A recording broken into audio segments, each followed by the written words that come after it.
Muy buenas tardes, hermanos, amigos, ¿cómo están? Estamos aquí otra vez, participando de este momento. Para mí, sin duda es un gozo verlos otra vez a través de la cámara, aunque sea. Espero que sea igual para ustedes. Mm, a diferencia del domingo pasado, nos toca un lindo tiempo hoy, así que, pero bueno, pero lo importante es el calor que el Señor nos puede dar a través de su palabra, su presencia y lo que Él pueda hablar en nuestros corazones. ¿Ok? Así que hoy vamos a ver un poquito algunas cositas interesantes respecto de la obra de Dios en la vida de aquellos que Él habrá de traer la salvación, o que ya trajo en algunos casos, y también entender esta relación entre justicia y verdad, y por qué motivo es que Dios debe necesariamente tomar intervención como juez respecto de los pecados de la humanidad. Así que vamos a buscar nuestras Biblias en el libro de Segunda Tesalonicenses,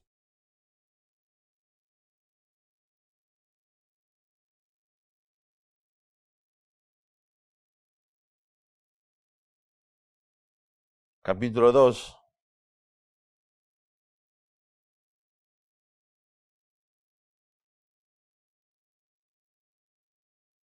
versículo 13. Segunda Tesalonicenses, capítulo 2, versículo 13 dice la palabra de Dios. Segunda Tesalonicenses, capítulo 13, capítulo 2, versículo 13, dice así la palabra de Dios. Pero nosotros debemos dar siempre gracias a Dios respecto a vosotros, hermanos amados por el Señor, de que Dios os haya escogido desde el principio para salvación, mediante la santificación por el Espíritu y la fe en la verdad, a lo cual os llamó mediante nuestro Evangelio para alcanzar la gloria de nuestro Señor Jesucristo. Así que, hermanos, estad firmes y retened la doctrina que habéis aprendido, sea por palabra o por carta nuestra.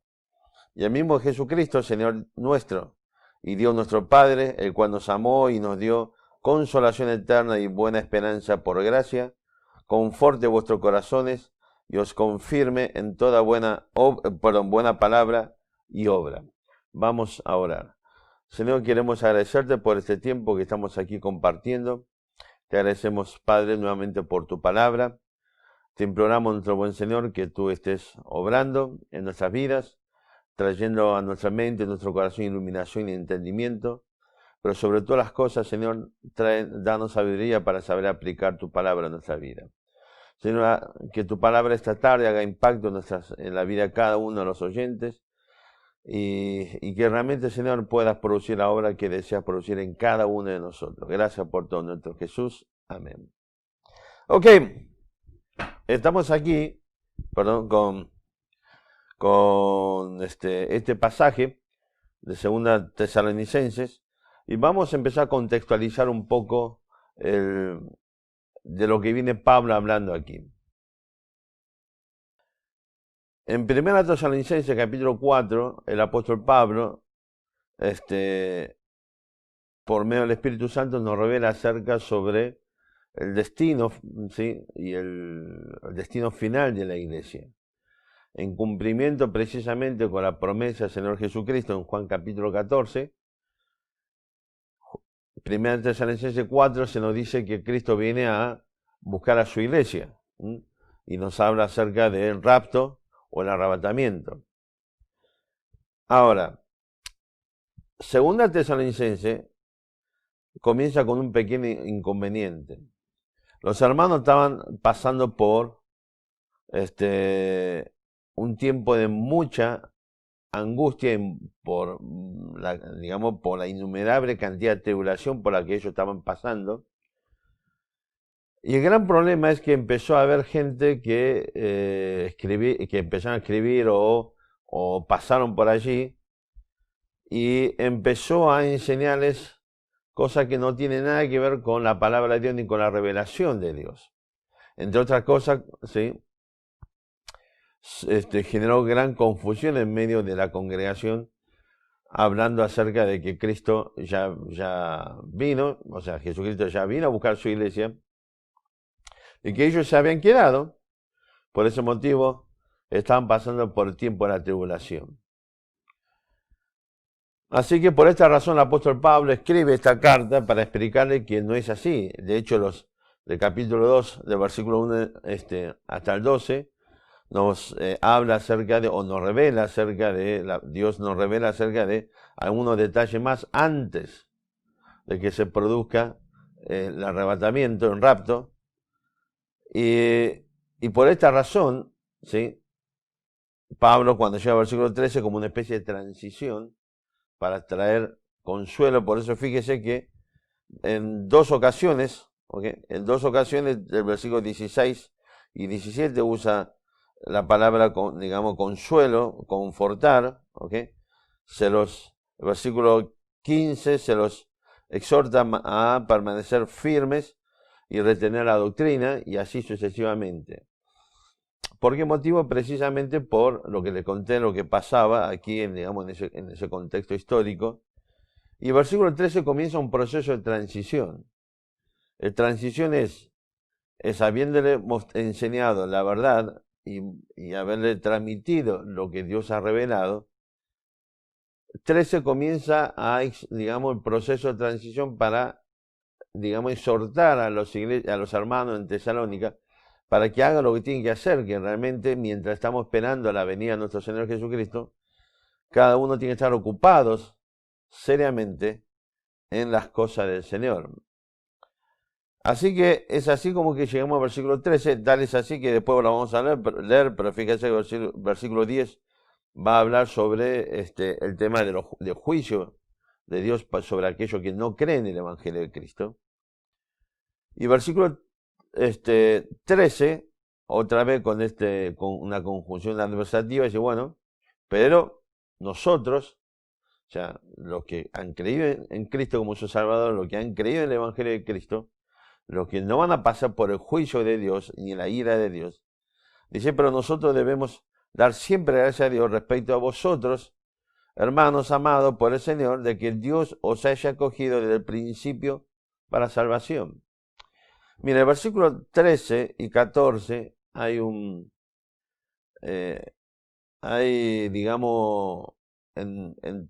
4 oraciones hay un constante ida hacia el pasado, presente y futuro.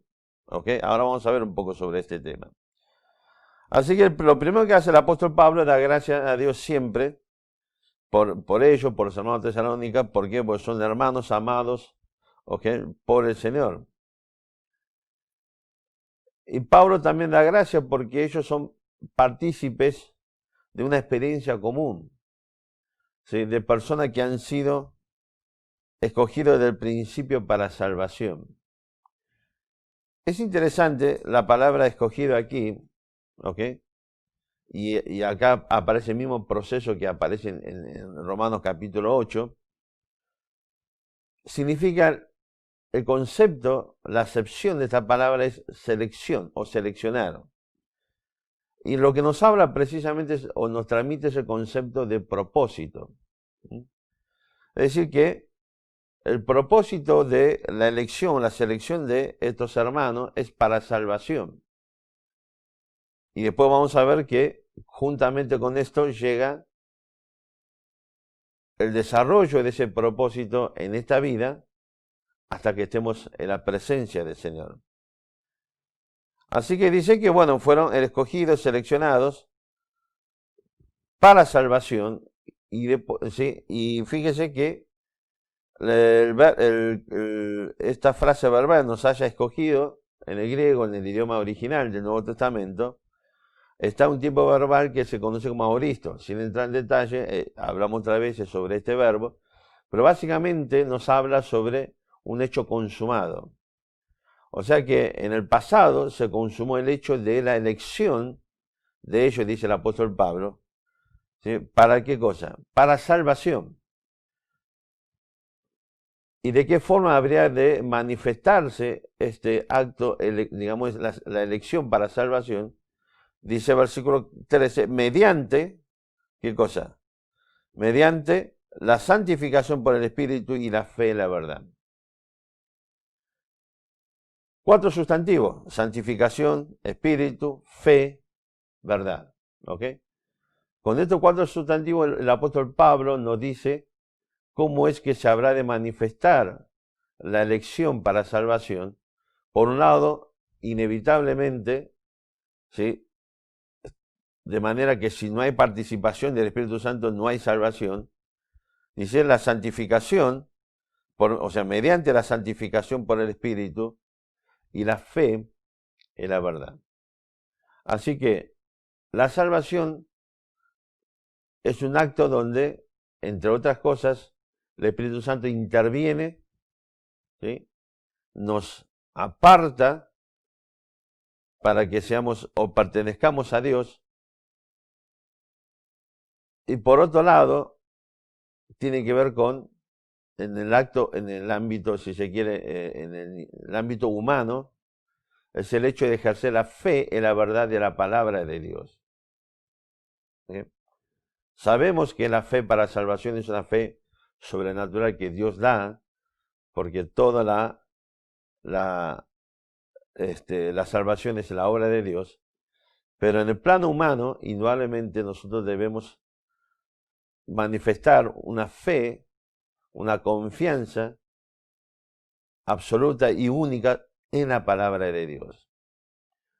Ahora, ¿cuál es la fe en qué? Bueno, y lo vamos a ver en el versículo 14. Ahora, es interesante esto porque ya nos está anunciando aquí la palabra de Dios que la salvación va mucho más allá del mero acto, o digamos, o el acto de la salvación de Dios, va más allá del mero solamente, o del solamente el hecho de proporcionarnos salvación y perdón de pecado, sino que también la obra del Espíritu Santo, ¿sí?, nos habla precisamente acerca de cómo tiene que ser la vida de una persona que ha sido escogida para salvación. Y lo mismo nos dice en el libro de Efesios, capítulo 1, versículo 4, cuando la palabra de Dios dice que fuimos predestinados para que fuésemos santos y sin manchas. Así que dice aquí claramente que en el pasado Dios nos escogió para salvación, ¿ok?, con el propósito de que en esta vida, en el tiempo presente, esta salvación se manifiesta mediante la obra del Espíritu Santo y la fe en la verdad de la palabra de Dios, de manera que a partir de allí nos posibilita vivir una vida, que es lo que viene después el apóstol Pablo exhortando o animando el versículo 17. Sigue diciendo el versículo 14, a lo cual, o sea, la elección para la salvación, os llamó mediante nuestro evangelio. Es decir que otra vez, tiempo auristo os llamó y vuelve al presente por medio del evangelio. Es decir que el acto del llamamiento de Dios se manifiesta mediante, dice aquí, el evangelio de Jesucristo. Este es el proceso que aparece precisamente en Romanos capítulo 8, cuando dice que a lo que antes conoció, ¿qué cosa? A los predestinó, a lo que predestinó llamó, a lo que llamó justificó, a lo que justificó glorificó. Y aquí aparece otra vez este concepto que el llamamiento de Dios se materializa por medio del Evangelio del Señor Jesucristo, y nos dice el versículo 14, ¿para qué? Otra vez el concepto de objetivo y dirección, para alcanzar la gloria de nuestro Señor Jesucristo. Así que vemos que Pablo está constantemente, el apóstol Pablo está diciendo, bueno, fueron escogidos para salvación mediante la santificación por el Espíritu y la fe y la verdad. ¿Ok?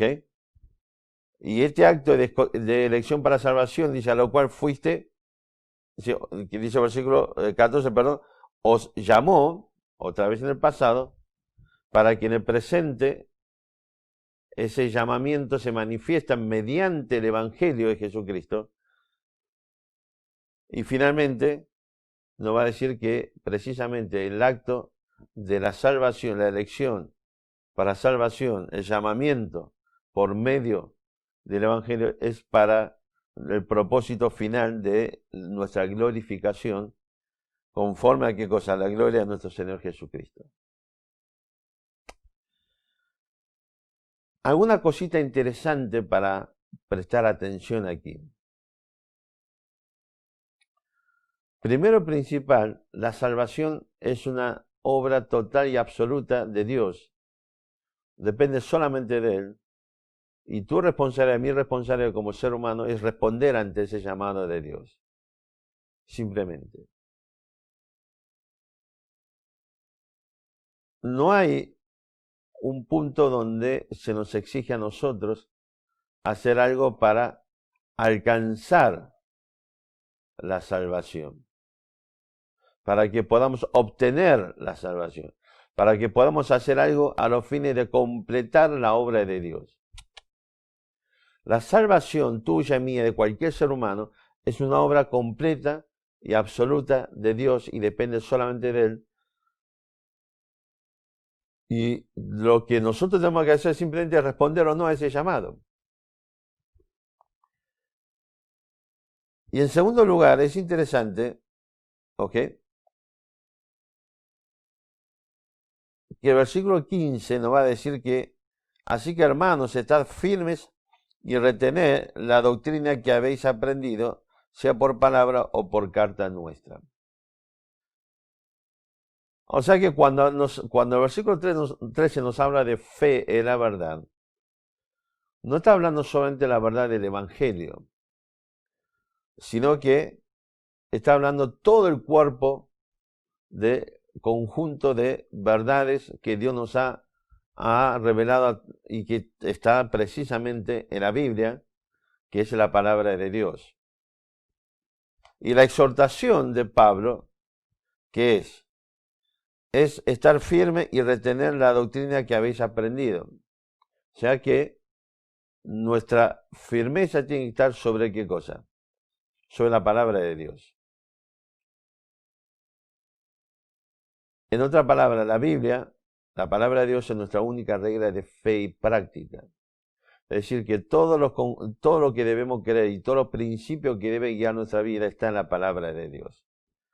Así que, con lo que hablamos al principio, o sea, este contexto, donde hubo personas que aparecieron en la iglesia tesalónica diciendo toda la tribulación que usted está pasando porque, bueno, ya vino Cristo, ya se llevó su iglesia y ustedes se quedaron. Y está pasando por ese tiempo de la tribulación, por eso es lo que están sufriendo. Y el apóstol Pablo dice, no importa quién te hable, quién te dice las cosas. Nuestra responsabilidad es estar firme en lo que Dios ya nos reveló, en ese momento estaba en proceso, ahora ya nos reveló, que es su palabra. Este concepto de estar firme y retener, ¿sí?, es el principio, es el presente del imperativo, ambos verbos. Y el concepto es permanecer de pie, es estar consolidado, ¿ok? Y retener significa asir, aferrarse. O sea, estos dos verbos tienen una relación, si se quiere, digamos, de consecución y de coordinación, para decirlo de alguna forma. Porque precisamente ¿sí?, es difícil que puedas asir, aferrarte a algo si no estás firme.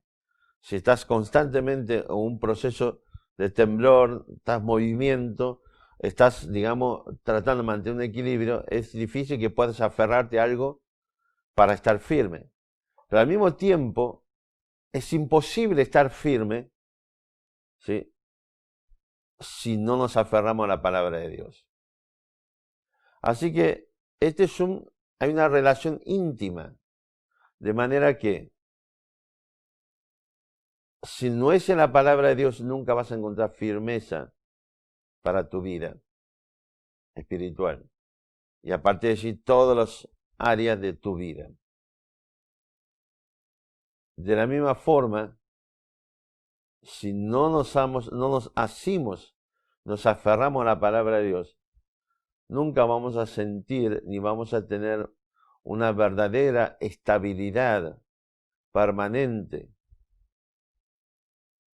Así que lo que Pablo le está exhortando aquí a los hermanos en Tesalónica es, no importa los vientos de doctrina o de estratagema del diablo que quiere precisamente confundir y provocar temblores de magnitud importante en tu vida. No importa a lo que quieras o lo que creas que te pueda dar seguridad o firmeza. Todo es ilusión, todo es falso. Solamente la palabra de Dios, asido y aferrada a ella, es lo que te va a dar firmeza la palabra, firmeza en tu vida cotidiana. Por eso la Biblia es nuestra única regla de fe y práctica. No es tu iglesia, no es tu pastor, no es tu maestro, no es tu religión o denominación, no son, digamos, no es internet, ¿ok? O Google o lo que quieras, sino solamente la palabra de Dios. Ahora, es interesante y Robertson traduce esta palabra, digamos, o esta frase y retener, ¿sí? Él dice, y él lo que traduce, el concepto es magistralmente asido o aferrado.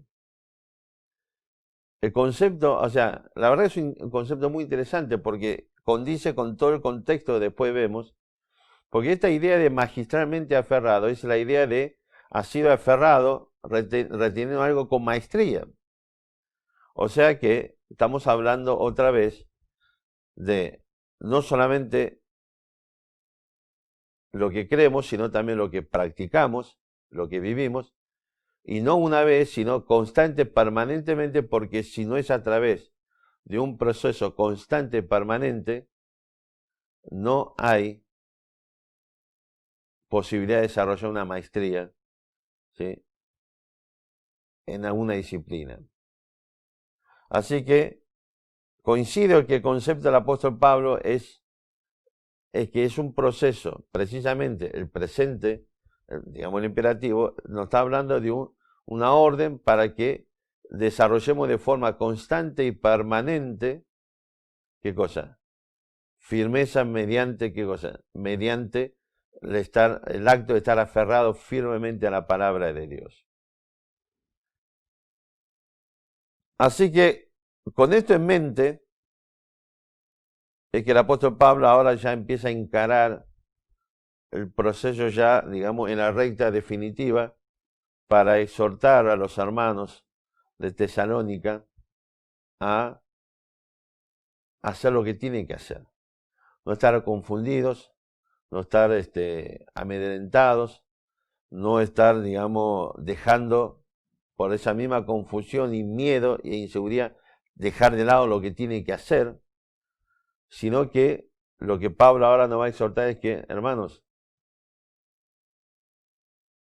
sabiendo que Dios va a cumplir siempre su promesa, porque bueno, fíjese, fueron escogidos en la eternidad pasada para salvación y hoy se manifiesta mediante la santificación del Espíritu Santo y la fe, la verdad, el llamamiento hecho por Dios en la eternidad pasada del Señor Jesucristo, y esto a su vez nos trae promesa de que un día vamos a estar precisamente compartiendo la gloria de nuestro Señor Jesucristo. Y nos exhorta entonces finalmente Pablo, dice, bueno, usted lo que tiene que hacer es trabajar cada día para estar asido, aferrado a la palabra de Dios, que es lo que da firmeza, no permitiendo precisamente que cualquier persona venga con mentiras y pueda conmoverlo o moverlo o volver a traer confusión a su vida. Hermanos, esto nos impone una gran responsabilidad respecto de cada uno de nosotros respecto a la palabra de Dios. ¿Cuál es el lugar que ocupa la palabra de Dios en nuestra vida? ¿Cuánto es lo que asimilamos cada día a la palabra de Dios a nuestra vida? ¿Y cuánto es lo que ponemos en práctica la palabra de Dios en nuestra vida?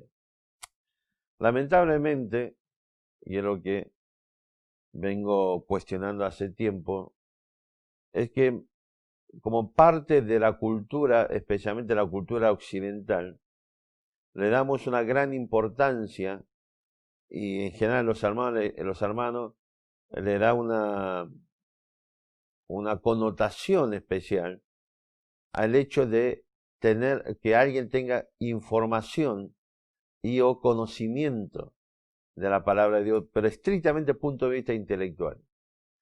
Cuando alguien te puede, digamos, contar con una gran, digamos, un gran conocimiento, ¿sí?, acerca de doctrinas o enseñanza a la palabra de Dios, eso nos genera admiración. Pero la exhortación de la palabra de Dios está siempre puesta, no solamente en el hecho de conocimiento de las Escrituras, sino también en la práctica de las Escrituras. De hecho, nuestra gran responsabilidad cuando estudiamos la palabra de Dios es siempre buscar, y esta tiene que ser siempre nuestra oración, es: Señor, dame sabiduría, enséñame a poner en práctica en mi vida tu palabra.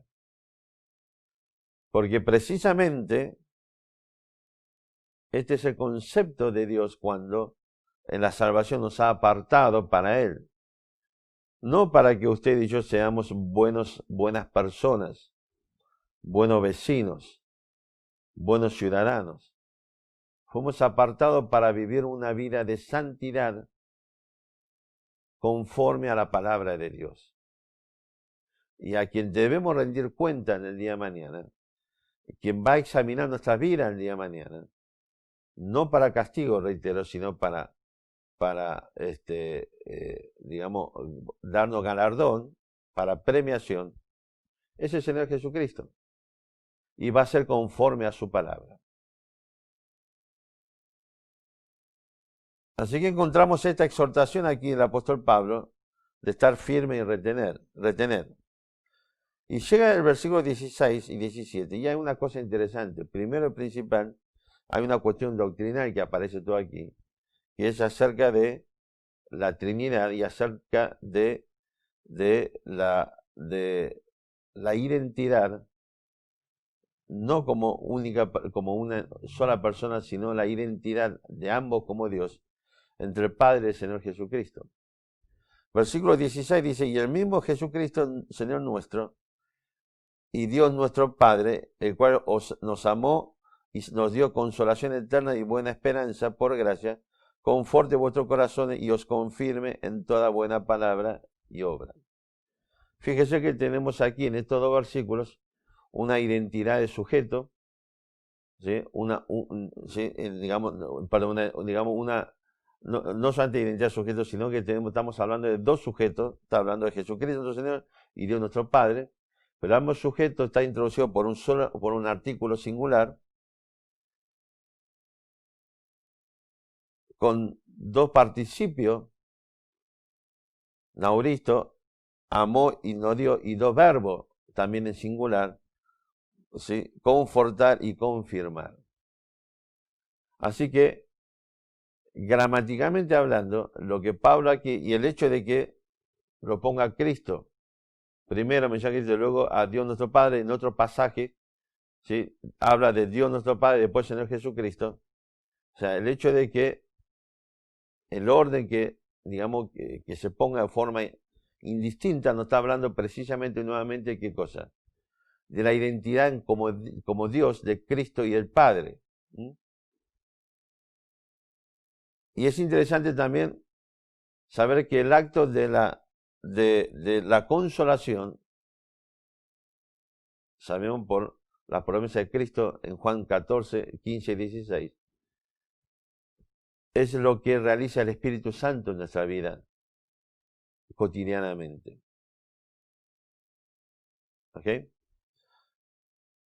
Y es aquí sí que el apóstol Pablo nos dice dos cosas aquí interesantes, o alguna cosa. Dice, otra vez, el Auristo nos amó y nos dio, está hablando de una obra terminada, ya la eternidad pasada, consolación eterna y buena esperanza por gracia.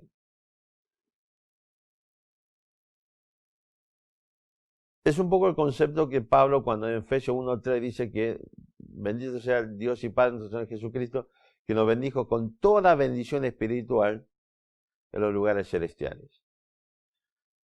Nosotros llegamos a la vida cristiana ya asegurada, y es la promesa de Dios para su iglesia, para cada uno de los creyentes, es ¿qué cosa? Es ya habiendo sido, digamos, depositario de todas las bendiciones espirituales. Está a nuestra disposición todas las bendiciones espirituales. Y aquí nos está diciendo ¿qué cosa? Que también nos dio, como concepto de bendición espiritual, una consolación eterna. Fíjese qué interesante, mire, hay una, si se quiere, una especie de mito universitario. Yo lo escuché varias veces en el transcurso de mi tiempo de estudio de universitario, y era una historia que aparecía sobre todo en los tiempos de los exámenes, y narra de un estudiante que fue a rendir el último año, la última materia de su carrera. Aquí el muchacho aprobaba la materia y se recibía, y estaba muy nervioso. Todo lo que hemos pasado por este tipo de experiencia tiene que enfrentar un pequeño tribunal de 3 profesores que te mira con cara de malo, entre comillas. Sabemos lo que significa sentarnos a enfrentar eso. Pero el punto central es que la historia cuenta de este muchacho que fue a rendir su última materia. Y estaba nervioso, muy nervioso. Y no sabía cómo comenzar, ni qué decir tampoco, o responder, digamos, a las preguntas del profesor. Así que el profesor se dio cuenta de esta situación y entonces le pregunta al estudiante. Le dice, alumno, ¿usted estudió? Y el estudiante dice, sí. ¿Sabe? Sí. ¿Conoce la materia? Sí. ¿Estás seguro? Sí, estoy seguro. Bueno, entonces el profesor dice, toma la libreta y le dice, ¿qué cosa? Le dice, bueno, fíjese, y le pone al lado su nombre, o el registro, su nombre, un 10. Dice, bueno, ya el 10 lo tiene. Ahora empiece a hablar.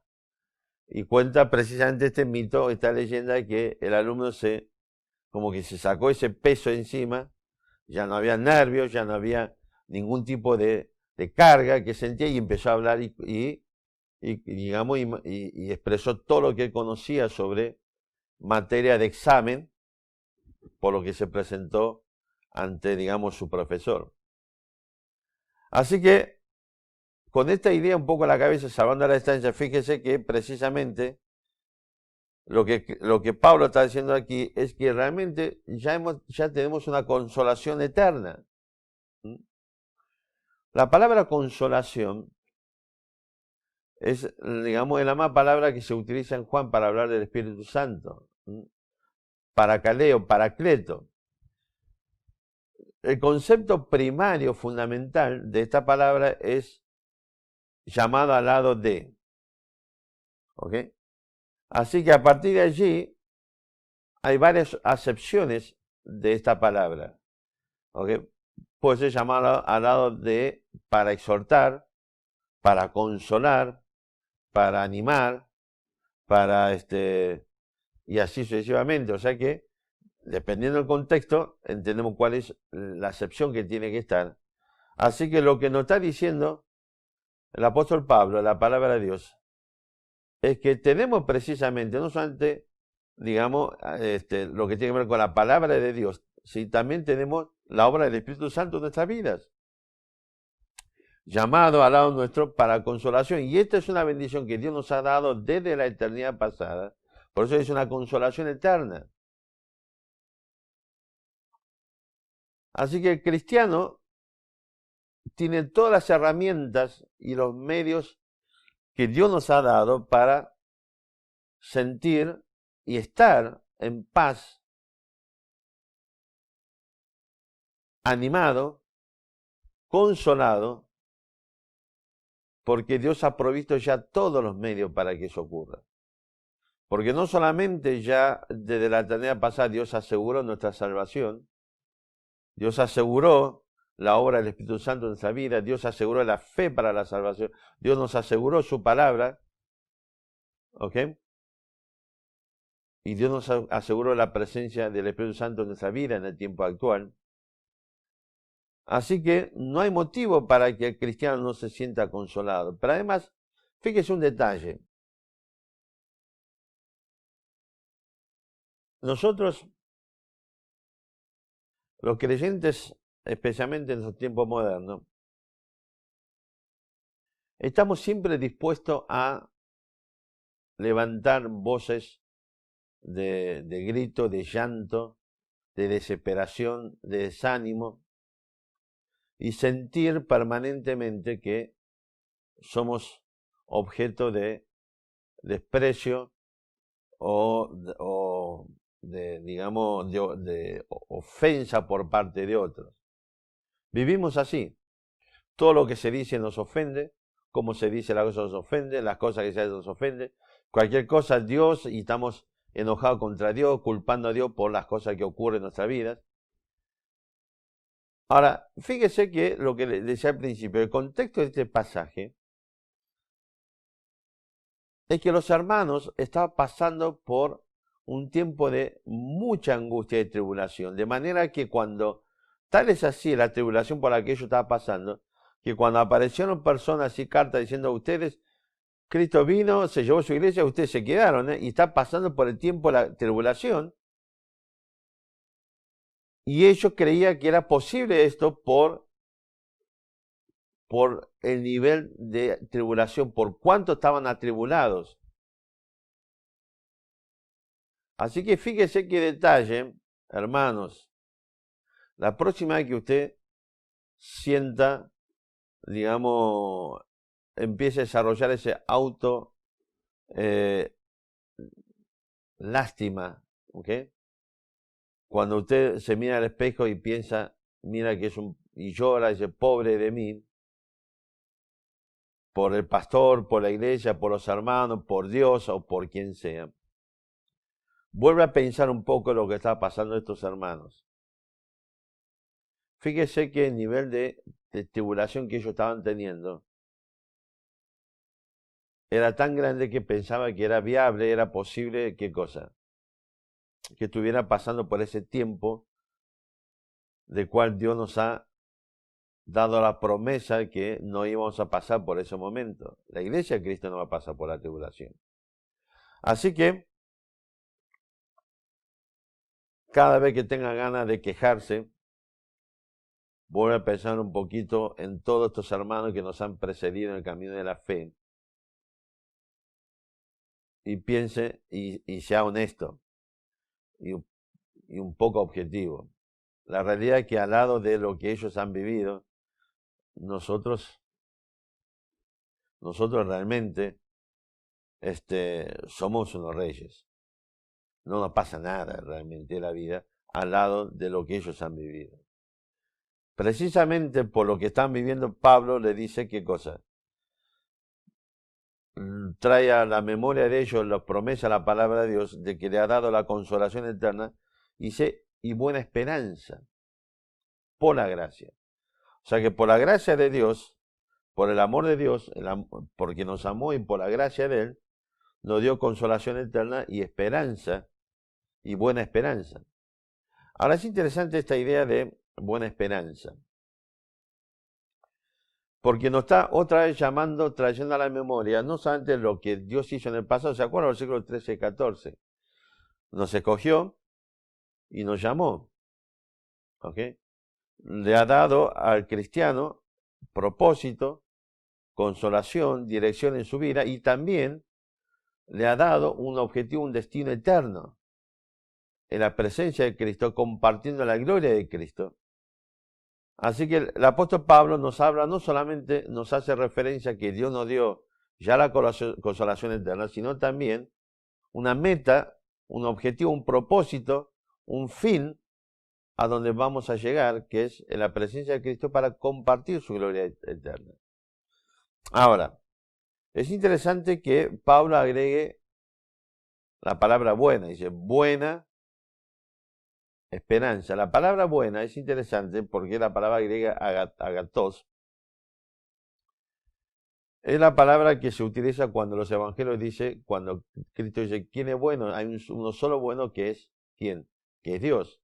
O sea, esa es la palabra que habla sobre el concepto de Dios como bueno. A partir de allí es la misma palabra que utiliza el apóstol Pablo también en 2 Corintios capítulo 5, versículo 10, cuando habla que el día que estemos en la presencia de Cristo y tengamos que enfrentar precisamente el tribunal de Cristo, mal traducido, no está hablando de un tribunal de condenación, sino está hablando de un podio de premiación conforme a lo que, o según lo que hayamos hecho en esta vida, sea buena o mala, otra vez la palabra agatos, o sea que estamos hablando de aquellas obras que son buenas en esencia y en efecto, como la persona de Dios. Indudablemente no está hablando de 2 Corintios capítulo 5, versículo 10, de buenas obras morales. Está hablando de buenas obras de carácter espiritual conforme o cimentado en la palabra de Dios. Y Pablo aquí nos recuerda que la esperanza es buena, pero no es cualquier esperanza. Es la esperanza que Dios nos ha dado. Así que, si usted hoy ha recibido la gracia de Dios de conocer a Cristo como su Salvador personal,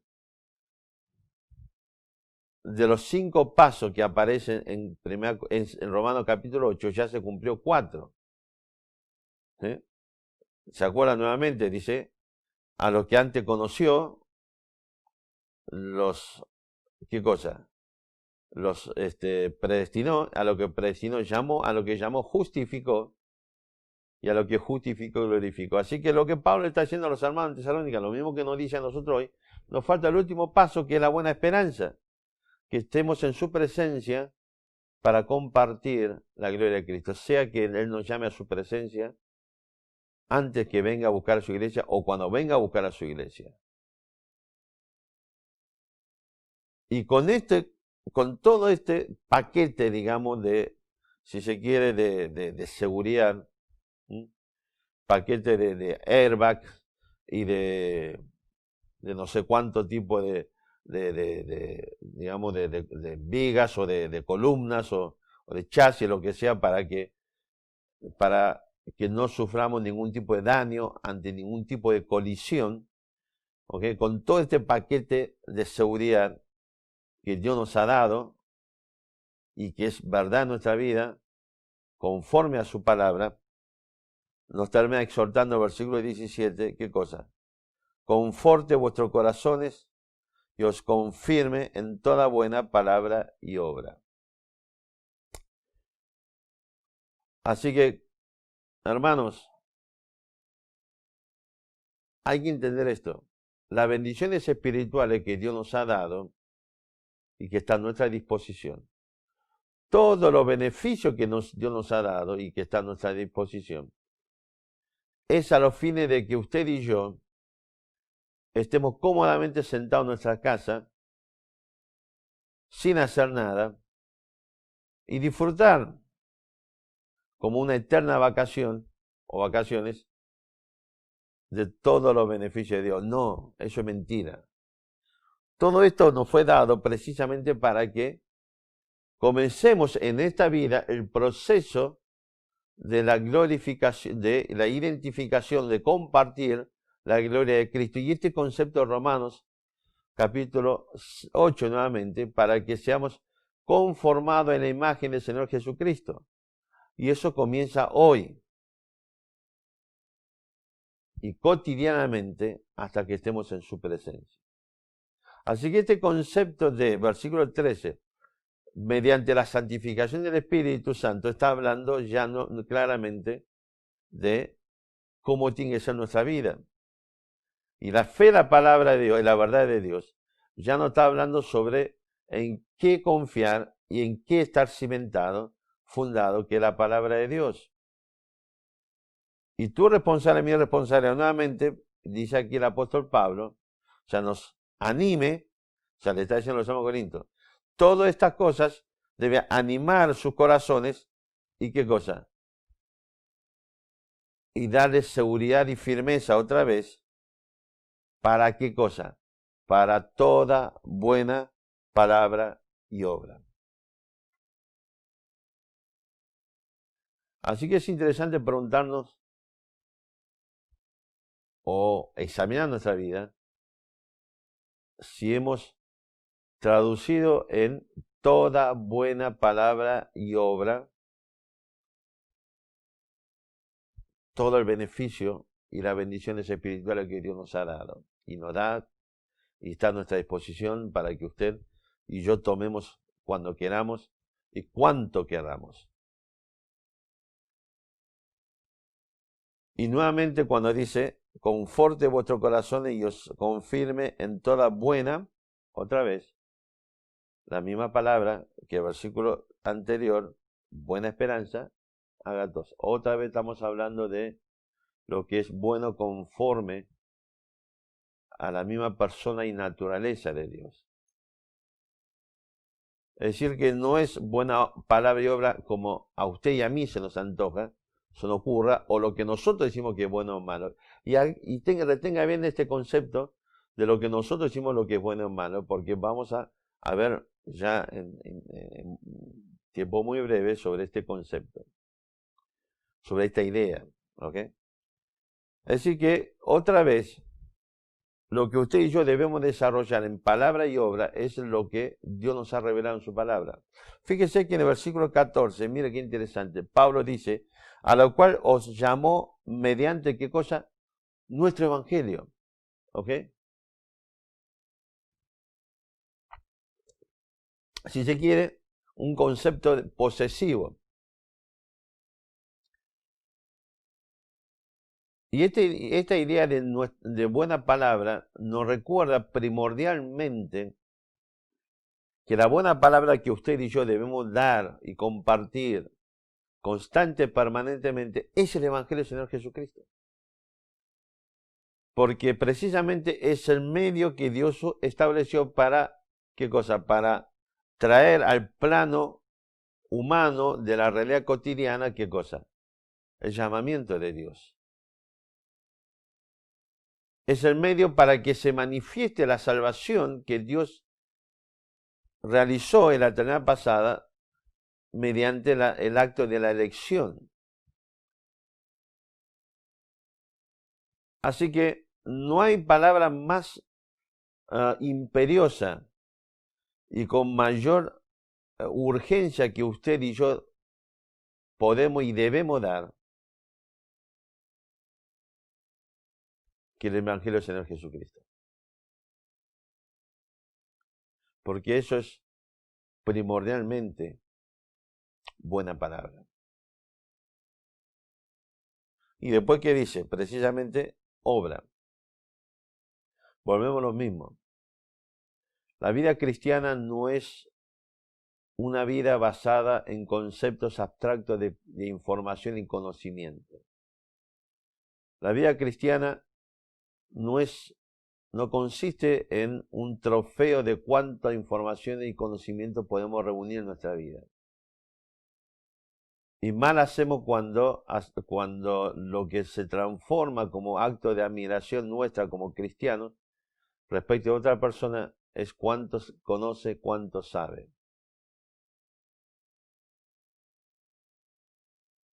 lo que debe ser admiración para nosotros en nuestra vida. Y lo que nosotros tenemos que realmente apelar o aprender y animarnos a desarrollar en nuestra vida es cómo practicar los principios de la palabra de Dios en mi vida cotidianamente. Ese es el concepto.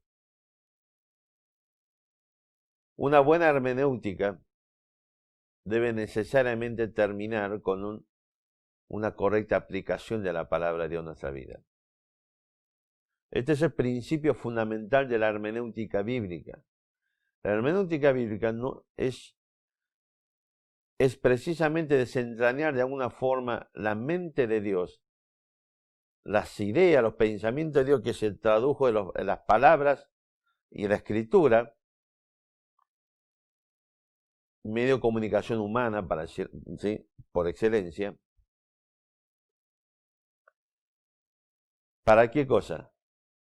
Para que la palabra de Dios sea parte de nuestra vida de manera personal y práctica.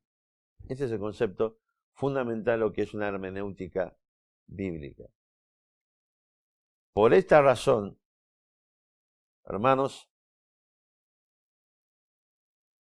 todos los beneficios, las bendiciones que hemos recibido de Dios y cuánta cosa usted posee y tiene y cuánto conocimiento e información posee y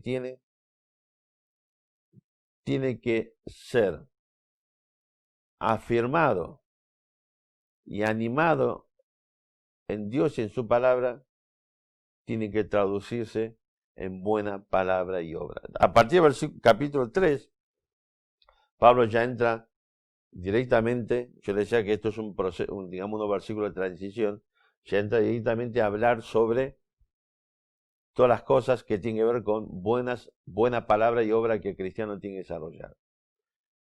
Pero lo que yo quiero compartir con ustedes es este concepto. Hermanos, no hay nada más que agregarle a nuestra salvación, porque Dios ya dispuso todo de la eternidad pasada, todo lo necesario para tu salvación y mi salvación.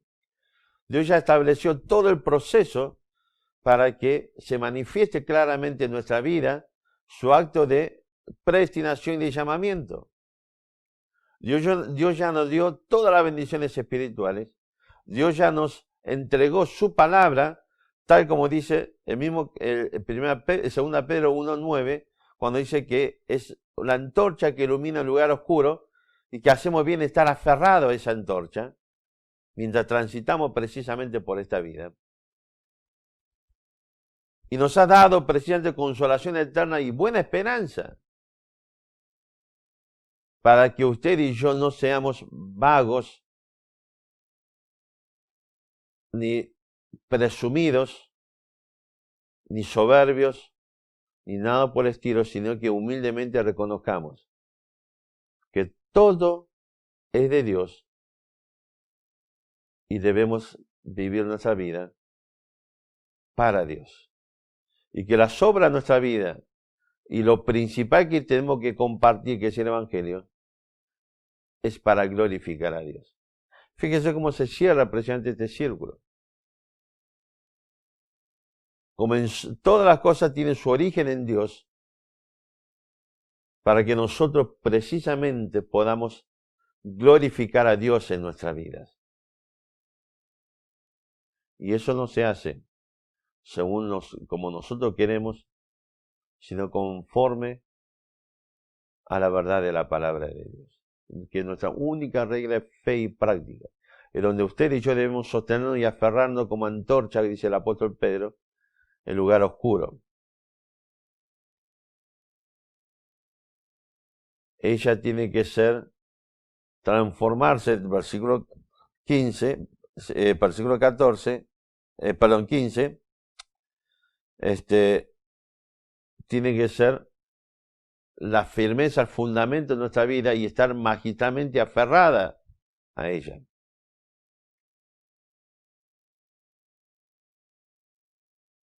Y eso es un concepto que significa que usted y yo debemos desarrollar la maestría,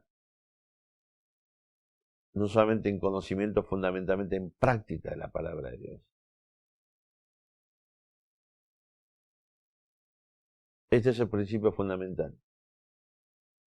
La iglesia de Cristo ha sido llamada para glorificar a Dios, para honrar a nuestro Dios. Y eso no se hace con los brazos cruzados, llorando, pataleando, considerándonos a nosotros como lo más digno de, digamos, de conmiseración, como víctimas siempre de, sino que debemos aprender a encontrar, dice el versículo 17, la consolación eterna en Dios, con el objetivo, el propósito de la buena esperanza. Vivamos en esta vida presente, desarrollando buena palabra y obra. Así que, hermanos, ¿qué estamos haciendo hoy? ¿Qué hicimos en el transcurso de esta semana? ¿Cuánto tiempo, sobre todo que estamos viviendo en el tiempo de cuarentena, ¿ok? Tiempo de mucha incertidumbre porque sabemos que estamos con esta cuarentena estricta, pero no sabemos cómo sigue esto. No sabemos cómo termina esto, cómo salir de esto. No sabemos cuáles son los planes que hay. No sabemos cuál es el propósito final de todo esto. Dice, bueno, dice que es por el tema de la salud, pero hay gente que está generando un estado de mucha gravedad personal y familiar, sea económico, sea o material, o de carácter, digamos, psicológico o físico o cosa por el estilo. Pero Dios dice, mire, yo a ustedes le di propósito, consolación, dirección, objetivo. Ya tenemos todo, hermano, para, dice el versículo 17, estar animado y afianzado a la palabra de Dios. ¿Para qué cosa? Para toda buena palabra y obra. Así que, ¿qué hicimos hoy, ayer? ¿Qué haremos mañana? Que sea la práctica de este concepto de buena palabra y obra para dar gloria y honra a nuestro Dios. Vamos a unos versículos anteriores. Fíjese, capítulo 2, versículo 10.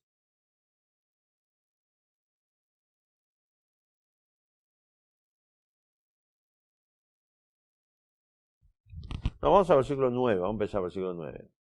Dice, inicuo cuyo advenimiento es por obra de Satanás, con gran poder y señales y prodigios mentirosos, y con todo engaño de iniquidad para los que se pierden por cuanto no recibieron el amor de la verdad, pero el amor de la verdad para ser salvos. Versículo 11, por esto Dios les envía un poder engañoso para que crean la mentira, a fin de que sean condenados todos los que no creyeron a la verdad, sino que se complacieron en la injusticia. Está hablando Pablo aquí precisamente acerca del destino de aquellos, como dice el versículo 10, ¿ok? Versículo 10 dice, que no recibieron el amor de la verdad para ser salvos. Y el versículo 12 dice, a fin de que sean condenados todos los que no creyeron en la verdad. Hay muchos conceptos dando vuelta por ahí diciendo, bueno, si Dios es un Dios de amor, entonces ¿por qué? ¿Cómo Dios permite? ¿Cómo es posible que exista el infierno y una condenación eterna en el infierno si Dios es un Dios de amor? Y así sucesivamente. Y nos olvidamos que Dios es conjunto de sus atributos. Y es tan importante en Dios su amor como su santidad, es tan importante su misericordia como su justicia. Así que no es que hay una prevalencia de un atributo de Dios por sobre otro. Ahora, hay una realidad, hay una verdad, y alguien dijo una vez, y estoy totalmente de acuerdo, y yo estoy seguro que si fuera este contexto yo le digo esta frase, usted también estaría de acuerdo. En una sociedad donde no hay justicia, no existe la verdad. Nosotros queremos rechazar la verdad de Dios, pero a su vez queremos que no exista la justicia de Dios. ¿Y cuál es la verdad a la que, como dice el versículo 10, y que sufre y va a tener por objetivo la condenación, o fin la condenación? Y es la verdad de Dios, tal cual como se nos ha manifestado principalmente en el Evangelio del Señor Jesucristo. El Evangelio de Cristo nos habla sobre nuestra condición de pecador delante de Dios. Y que precisamente por esa condición de pecador estamos condenados para un castigo eterno al infierno. Y que Dios por su gracia y su amor envió a su Hijo Jesucristo, su único Hijo Jesucristo, a morir en la cruz de Calvario, cargando tus pecados y mis pecados, para que, muriendo, sufriendo, muriendo en mi lugar, pague las consecuencias y la sentencia de mi pecado y la culpa de mi pecado, en mi lugar y por mí. Así que fíjese cómo en Dios este concepto de justicia y verdad permanece. Si hay verdad tiene que haber justicia, y si hay justicia existe una verdad. Como le decía recién, una sociedad sin justicia es una sociedad sin verdad. Y nosotros estamos acostumbrados a desarrollar una vida que pretendemos que la justicia no nos venga a buscar a nosotros, que no recaiga sobre nosotros, aunque proclamemos y nos aferramos a las mentiras. Pretendemos que nuestras mentiras o nuestra confianza en la mentira no traiga consecuencias. Somos tan digamos, inequitativo, es que, fíjese, habitualmente usted va a querer que una mentira traiga consecuencias. Además, de hecho, es habitual que la gente, digamos, festeje porque se descubrió una mentira y el autor de la mentira sufrió la consecuencia. Es habitual que, bueno, esto te pasa por ser mentiroso, ¿ok? Bien merecido te lo tenés, y sucesivamente. Pero nosotros queremos proclamar y sostener nuestra vida basada en mentiras, pero queremos que la justicia no nos toque. Pero esto también ocurre porque queremos sostener una mentira que consiste básicamente es el engaño que Satanás nos ha transmitido desde Génesis 3 con Adán y Eva. Fíjese una cosita, vamos a ir a Génesis capítulo 3. Yo sé que los hermanos de la iglesia se están matando de risa en este momento. Génesis capítulo 3. Dice así la palabra de Dios. Pero la serpiente era astuta más que 3:1, perdón. Génesis capítulo 3, versículo 1, dice así la palabra de Dios. Pero la serpiente era astuta más que todos los animales del campo que Jehová Dios había hecho. La cual dijo a la mujer, ¿con que Dios os ha dicho, no comáis de todo árbol del huerto? Y la mujer respondió a la serpiente, del huerto, del fruto de los árboles del huerto podemos comer. Pero el fruto del árbol que está en medio del huerto, dijo Dios, no comeré de él, ni le tocaréis, para que no muráis. Entonces la serpiente dijo a la mujer, no moriréis, sino que sabe Dios que el día que comáis de él, serán abiertos vuestros ojos, y seréis como Dios, sabiendo el bien y el mal. Versículo 6, y vio la mujer que el árbol era bueno para comer, que era agradable a los ojos, y árbol codiciable para alcanzar la sabiduría, y tomó de su fruto y comió, y dio también a su marido, el cual comió así como ella. Ahora fíjese que estamos ante la creación de una nueva ley. Porque capítulo 3 comienza hablando de qué cosa. Hablando de lo que Dios dijo, la norma que Dios estableció para el desarrollo de la vida de Adán y Eva en el huerto, en Edén. Pero versículo 5, Satanás introduce una nueva norma, una nueva ley. Dice, versículo 5, versículo 4, entonces, no 5, 4. Entonces la serpiente dijo a la mujer, no moriréis, sino que sabe Dios que el día que comáis de él serán abiertos vuestros ojos y seréis como Dios, sabiendo el bien y el mal. Así que la nueva ley dice que ustedes pueden comer, desobedecer a Dios, pueden pecar, pueden rechazar y excluir a Dios de su vida y pueden realmente pisotear la palabra de Dios, pero no van a morir. Y es más, ustedes no van a necesitar de Dios porque ustedes mismos van a transformarse, ¿sí?, en seres inteligentes capaces de decidir o determinar lo que es bueno y lo que es malo. Esta es la nueva ley. ¿Sabe cuál es el problema con las leyes que no se pueden cumplir? Una sociedad donde se dictan leyes de imposible cumplimiento, lo único que genera es una sociedad que lo que busca ni más ni menos es quebrantar esa ley. Una ley de imposible cumplimiento lo único que provoca es una sociedad de transgresores, inevitablemente. No quiero entrar, lo uso simplemente como ejemplo, no quiero entrar en una cuestión, digamos, de polémica política, pero hay una realidad, es esto. Todos sabemos que nuestro sistema impositivo, por ejemplo, es un sistema totalmente inviable. No ahora, hace años de que tengo, si se quiere, uso de razón, he escuchado sobre disertaciones acerca de la necesidad de realizar una reforma impositiva. ¿Sabe por qué? Porque el sistema impositivo argentino está desarrollado de tal manera de que es de imposible cumplimiento en muchos sentidos. Por eso en la Argentina, una de las mayores transgresiones que existe es al sistema impositivo. Y el Estado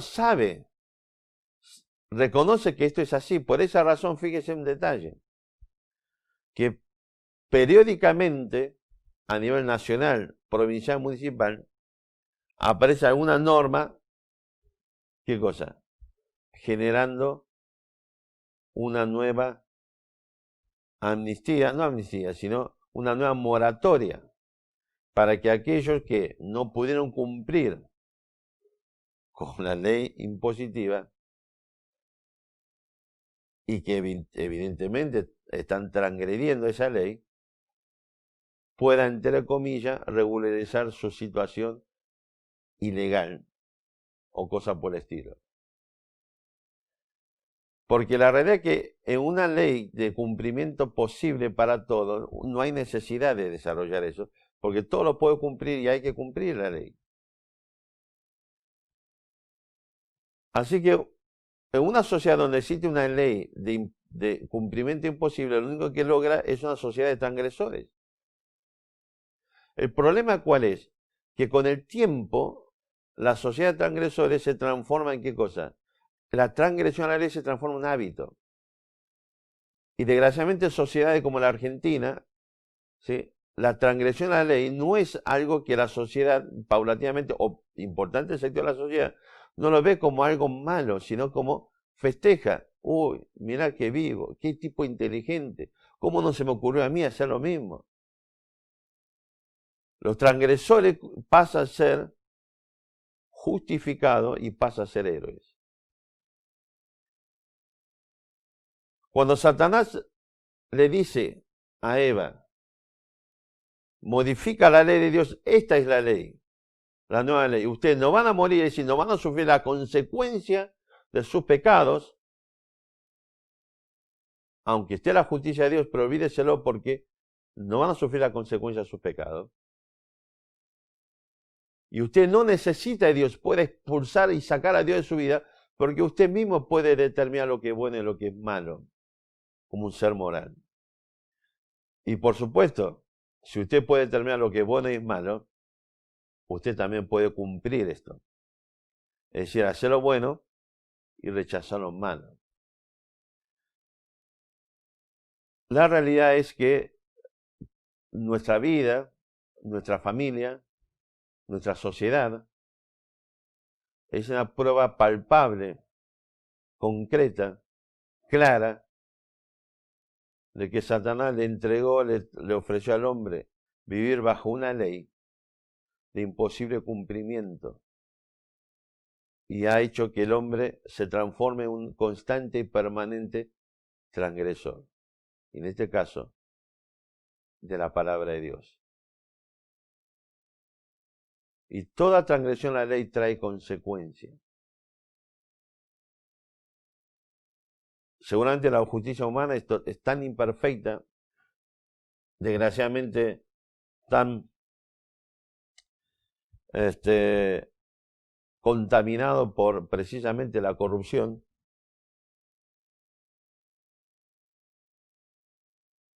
que paulatinamente en muchos países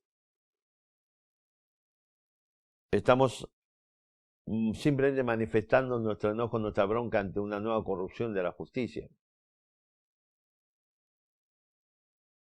Pero la realidad es que una sociedad sin justicia es una sociedad sin verdad. Y cuando usted cree que Dios no va a ejercer su justicia perfecta de condenar tus pecados, entonces usted cree que puede sostener una mentira, aunque esa mentira implique una y más transgresión. Porque este es el negocio de Satanás. Si él como logró que Adán y Eva compre esta nueva ley de imposible cumplimiento, y como le decía recién, el desarrollo de nuestra sociedad es claro que el ser humano no solamente no sabe diferenciar lo bueno de lo malo, y aunque los diferencie, va siempre a ir hacia qué cosa? Al desarrollo, al cumplimiento de lo malo. Por eso hablamos del deterioro social, hablamos habitualmente que generaciones pasadas era mejor que actual, y las generaciones futuras van a vivir situaciones peores que las nuestras actualmente. Y lo que el hombre está haciendo a través de todo este proceso, digamos, a partir de esta ley de imposible cumplimiento, es constantemente crear más y más mentiras para justificar por qué no puedo cumplir esta ley, de manera que seguimos desarrollando un relato de mentira y mentira y mentira. Y Dios dice, todos aquellos que prefieren la mentira en contra del Evangelio de Jesucristo, lamentablemente un día va a enfrentar la condenación. Satanás sabía y sabe perfectamente cuál iba a ser la consecuencia de nuestros pecados. Y él nos vendió la mentira de que podemos zafar de eso, podemos expulsar a Dios de nuestra vida, podemos no necesitar de Dios y aún podemos seguir siendo como Dios. Y por eso, volviendo a 2 Tesalonicenses,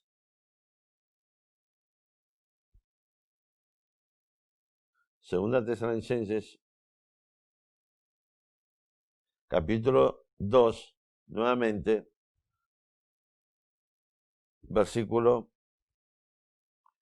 10 dice, y con todo engaño de iniquidad, 2:10, y con todo engaño de iniquidad para los que se pierden por cuanto no recibieron el amor de la verdad para ser salvos. Versículo 12, a fin de que sean condenados todos los que no creyeron a la verdad, sino que se complacieron en la injusticia. Fíjese esta relación entre mentira e injusticia. y entre justicia y la verdad.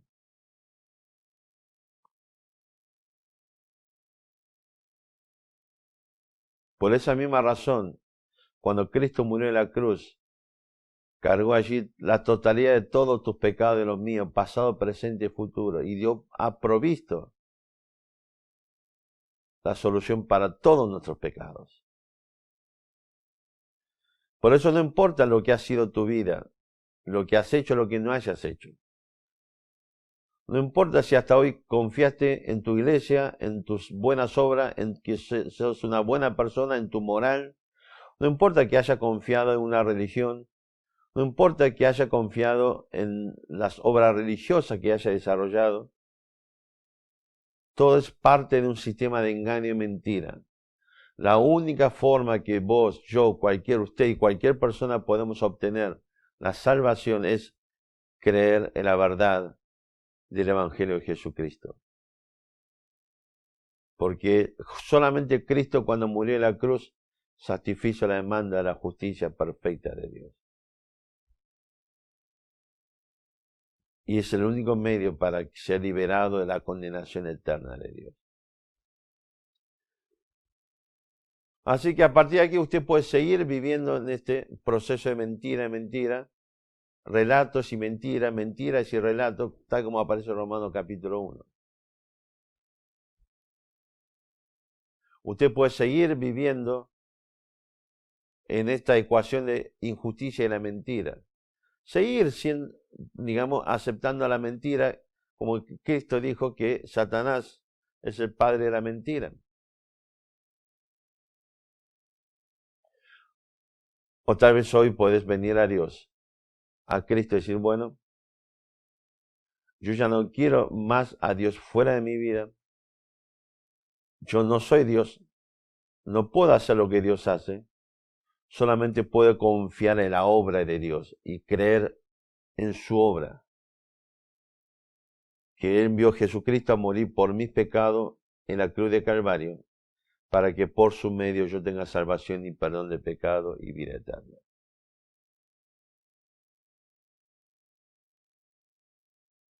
Esa es tu decisión hoy. ¿Y qué vas a hacer con Cristo? Nuevamente, mi hermano, para recordar todos los beneficios que hemos recibido de Dios y qué es lo que estamos haciendo para dar honra y gloria a Dios. ¿Cuánto es lo que estamos compartiendo de forma imperiosa el Evangelio de Cristo? ¿Cuánto es lo que estamos entregando de nuestra vida para desarrollar y practicar la verdad de Dios en nuestra vida? ¿Cuánto es lo que estamos complaciendo a Dios viviendo según su voluntad? Porque, recuerden, hemos llegado a Cristo en esta condición, reconociendo nuestra necesidad de Dios, reconociendo que hemos pecado al expulsar a Dios de nuestra vida, reconociendo que sin Dios no hay ningún tipo de esperanza para nosotros, no hay ningún tipo de propósito para nuestra vida, no hay ningún tipo de dirección y solamente la seguridad de una condenación eterna en el infierno. Pero en Cristo ahora hemos obtenido consolación eterna, buena esperanza. Podemos precisamente, ¿qué cosa? Estar firmemente asentado, aferrado a la palabra de Dios. Y por supuesto recibimos de Dios ánimo, recibimos de Dios seguridad, propósito y nuestra identificación con la gloria de Cristo en el futuro. O compartiendo,